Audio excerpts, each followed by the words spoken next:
There's this balance between just get it out there and do it imperfect. What you put out on day 1 is not going to be as good as what you put out on day 30, on day 90, on day 365. Done is for sure better than perfect. So when you think about the next year, what are the most important priorities in your business and what would it look like to go pro with those or to take it to the next level? I've already started. It's time to optimize. It's time to challenge myself here with really taking it to the next level intentionally, because that's in alignment with where I want to take my business. Embodied CEOs don't chase trends. They pave the way. They lead from within, moved by purpose, unshaken by noise. When you are the source, you do not need permission. Hello, everybody. Welcome back to the podcast. Hope you guys are having an incredible week. We're reaching the end of the year. I don't know what your end of the year looks like, but I don't know. I've been in a season of my life the last month where I haven't felt too busy. I saw this video the other day from someone on Instagram, and they were like, do you have enough time? I don't know. Do you? Like, you choose that. And I thought that was interesting. It was like all these things that we choose as our reality.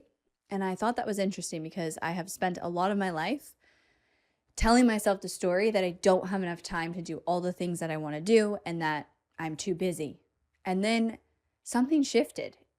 Maybe it will be a season and it will shift back, but it's like I kind of just stopped overpacking myself and being really realistic with what I could get done and really still accomplishing the non-negotiables that I have and getting support where I can't do the things and just being realistic. And it feels so good because your girl is a last minute person and I haven't been doing everything last minute.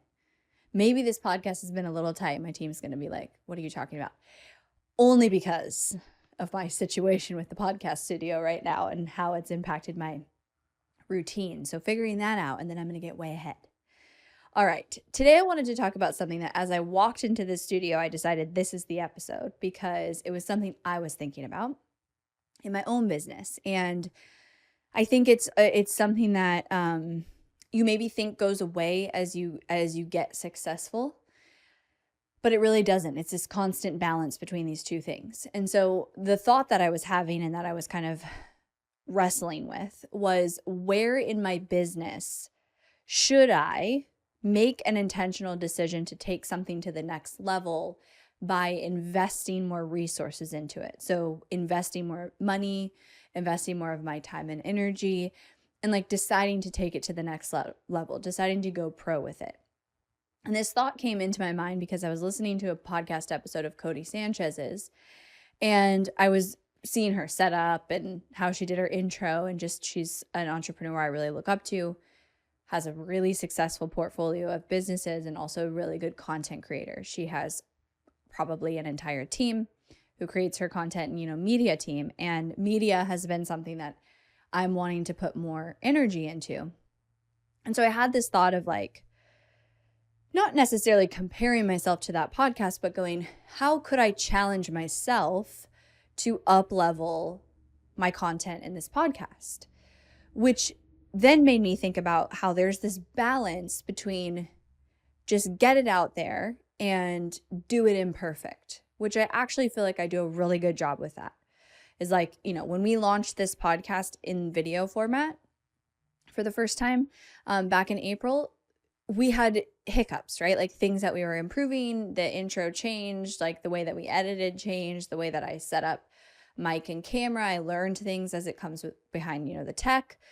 So we improved it. We launched it. We did it imperfectly. I'm really good at doing that. And I do that a lot because I do think you have things that you are nervous to put out or you could overthink really easily. And part of the journey of entrepreneurship is like, put it out there anyways. That's super important. And then there's this other side of like, once you put something out and you have that piece of your business that you're putting energy into, it's easy to fall into a place of it's the same. And I'm not really challenging the next level because I'm really comfortable in the way that we do this. And it's like, it's working, but could it be even better? And not to constantly chase, it needs to be better, but to say, this is a core part of where we're going and what we're trying to create. And so how could I challenge myself to take it to the next level? And that's where I kind of had that thought of, when I look at some of these podcasters and their shows, I think about, how could I make this more of a priority, but also put more resources into the development of it and the studio, which is, I think, also top of mind because I'm looking at new studios. I'm looking at bigger studios and shifting things around. And so I want to talk about this like balance of an idea of, on one hand, when you are launching something new, putting something out there, launching a podcast, launching a YouTube channel, launching a new offer, anything new in your business, it's going to go through a refinement process. So what you put out on day 1 is not going to be as good as what you put out on day 30, on day 90, on day 365. Like, it will naturally improve. And there's also a necessary place where you can ask yourself, am I holding back and taking this to the next level? And when I sit with that with the podcast, it's like, I think it comes down to a time and energy thing, a time, energy, and sure, money, but going, it's easy to just keep doing what we've been doing. It's easy to fall in that routine, and it's working. Like and also with content, you can't directly measure it. So like, sure, you can see podcast downloads, but seeing the impact of it that you have as a brand as a whole is harder to see. So you don't always know where to put your resources. So my question and thought for you guys to sit with today, is there any areas of your business where you have a big goal? You have a big goal with your impact, with your mission, with where you want to go, with how you want to show up in this world, that there's a disconnect in how you are actually showing up and producing that content or producing that outcome.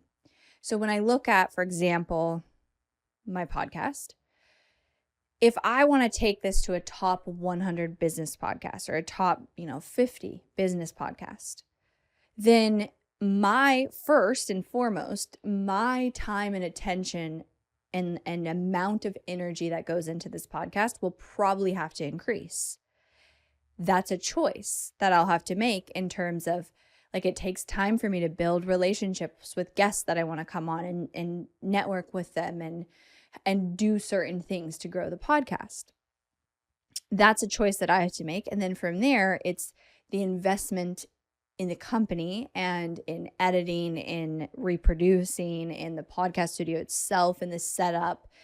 And I'm just using the podcast as an example because this is what caught my mind. But this is true for a lot of things. Like, it's even true in how you deliver your offer, a funnel that you're building, a new program that you have. And challenging yourself on, if my vision is that I show up like XYZ, am I doing that now? In other words, if my goal is to be a top 50 podcast in the business world, am I showing up as somebody who has the top 50 podcast? Am I prioritizing the podcast as if it already was a top 50 podcast? And as I think about the new studio that I want and the team that I want to support and the social team and like the content that I want to expand to, and I said this on a podcast episode, I don't know, maybe almost 6 months ago, how Dan Martell referenced his media as going pro, as taking, what he was doing himself and just kind of like, a 5, 6 out of 10 production, and made the actual conscious decision of, we're going to go pro as a company with our media, and like blew up, 1 million followers on Instagrams, millions of views on his YouTube. But it came back to that choice of, I'm going to choose to align my actions and my resources and my priorities around this. And if you've been in business for a while, there's probably areas of your business that you really haven't kind of like dug into. So it's the end of the year. It's a great time to reflect and go, okay, this next year, where do I see myself? What is this bigger vision? Where are the areas of my business that I really want to see grow and take to that next level? And what does that look like in terms of resource investment. And why I said at the beginning that I think people think this maybe goes away when you're successful is like, I do have the resources right now to pour more money into the podcast. But because it's that thing of like, well, it's working, like it's comfortable where it's at. I don't have to get a bigger studio. Well, I do have to move, but I don't have to pay for a bigger studio. I don't have to, invest in another camera or whatever. But does doing that align with where I want to take this? And then we can look at, okay, well, my podcast right now is not a top 50 business podcast. I would like it to be. I'm not showing up necessarily as somebody who has a top 50 business podcast and like putting the amount of energy and time and resources into my podcast that would equal somebody with that. So my question is for you guys to reflect on that. That's my invitation for you today is think about your business in the next year, but also I even think about longer than that. I don't plan out like very specific details of like in 10 years from now, here's exactly what I'm going to be doing, because you could do that all day long and it'll literally never come true. What I do know is I'm here to have a really big impact with my content and with what I'm capable of sharing, my expertise, my wisdom, and as I grow and change, that content is going to grow and change. But what I know is I want to play in the big leagues when it comes to content creation. And therefore, knowing that that is a priority of mine, instead of staying comfortable where we are right now with our content creation and with my podcast, and yeah, sure, it's working. Like, I think we do a pretty good job with the podcast and with the editing, and my team is amazing, and we produce it regularly, and we've got a system. But it's really easy to also fall into the place of we're doing the same thing, and now it's been 6 months and we're still doing the same thing. And so can you challenge taking it to the next level and make sure you're not holding back because you're comfortable? Or it's like, I don't know if I invest more here, if that's going to actually pay off. And I think this is an important balance between starting something and then optimizing. Like there's two different experiences that happen, right? When you launch something new, there are a lot of entrepreneurs who get stuck in that perfectionism, in comparing themselves. Let's say you're launching a brand new podcast.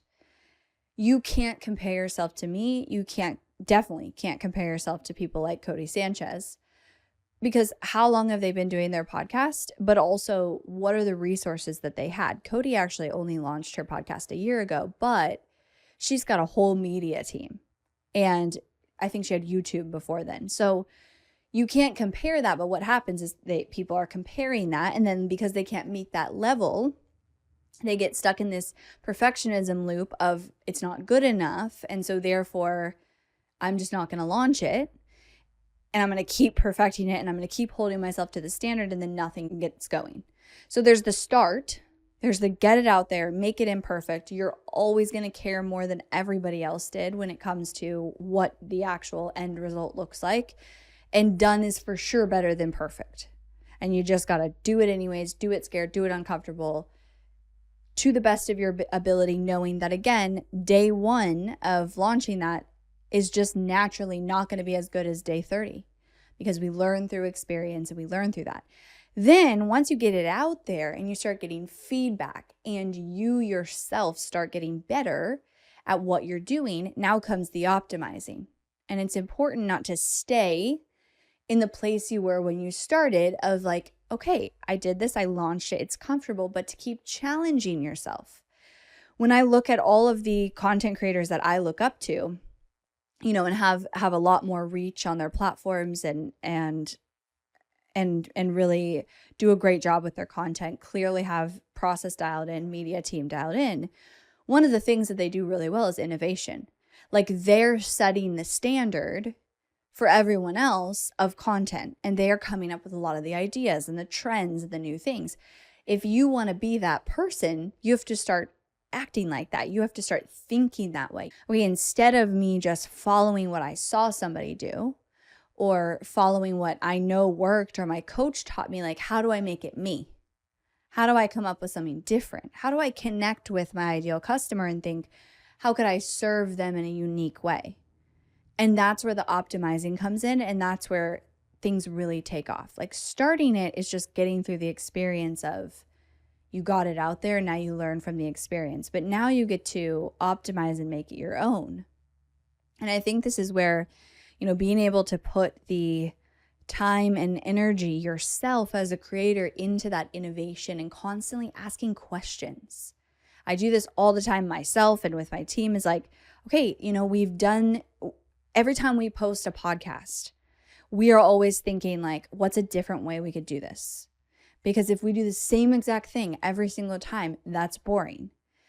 What's a different way? How do we up-level this? And so as I was walking into my studio, I was challenging myself, going, if I was a top 50 business podcast already, what would be the decisions I'd be making about the type of podcast studio I want to rent, how much time I'm going to spend there, how I'm going to curate guests, how I'm going to put time in that, how I'm going to prioritize that in my day-to-day, in my week-to-week. Because content creation in general is very easy to get pushed to the bottom of the priority. So you have like your consistent commitment, right? For me, it's 2 times a week podcasts. But it is easy for me to fall into a place where I'm putting the minimum amount of time I need to into creating those podcasts and nothing more, because I can do that so easily. I can walk in here like I did 5 minutes ago and sit down and hit record and just start recording the podcast, which is my unique magic for sure. But what would it look like if I was a top 50 podcast? And how would my time and energy be being allocated to it? And then also the company resources. What would that look like in terms of the studio, the equipment, the editing, the reproduction of it? And can we make the decision to go pro with it now intentionally and really challenge ourselves so that then becomes a reality? So for you, thinking about this next year, as we look at the end of this year and we think about where we're going, and especially as it relates to content and just output in your business, I think in the solopreneur digital space, it's so easy to fall into like subpar because you're doing everything yourself, and that's fine for a season. And then you have to decide, like, how serious do I want to take this business? And are my resource allocation and actions aligned with that? And I see this a lot with solopreneurs in the digital space, where they get momentum on their own. And then because of a fear of really going pro and investing and taking it to the next level and challenging that, they stay trying to do everything themselves. And at the same time, they want the impact and the level of going pro, but their actions and resource allocation and actual execution doesn't match that. There's got to be an alignment there. So when you think about the next year, what are the most important priorities in your business, and what would it look like to go pro with those or to take it to the next level? And I don't want you thinking about this of like yourself. Like, this really comes down to hiring. I think investing resources and your time and energy for sure, and like prioritizing. And again, with content, I think that can easily get put at the bottom of the list, because it's hard to have an ROI with content. It's hard to know the exact ROI. It's there. It's one of the most valuable things you can do, is build that warm audience, nurture that warm audience. But the direct ROI, you're not like, oh, I posted a video, I got 10 leads and I got 2 sales. It just doesn't work that way, which is why consistency is so important. But I think because of that, it's easy to get discouraged, and it's easy to put it at the bottom of the list. And then your actual actions and energy and resource allocation now is not in alignment with where you are expecting to go. So do an audit, look at that, and then just ask yourself the question, like how I did about the podcast, of if I already was where I wanted to be, how would I be making decisions? How would I be showing up today around that? Now, I know that if I was like a top 10 podcast, I'd probably have a much bigger studio, right? Or maybe not, but I would have more resources to put in that. So I get that there's also, okay, where do I want to go and how would I make decisions? And then what's realistic enough for me as a first step in that direction today? Because it's all about being intentional too. So many times we have like this expectation up here and we think like, okay, this should be happening. And then you compare your reality and you compare how you're spending your time, your energy, your resources. And you're like, oh, well, no wonder I'm not there because there's a mismatch.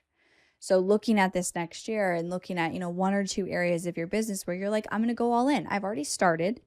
It's time to optimize. It's time to challenge myself here with really taking it to the next level intentionally, because that's in alignment with where I want to take my business.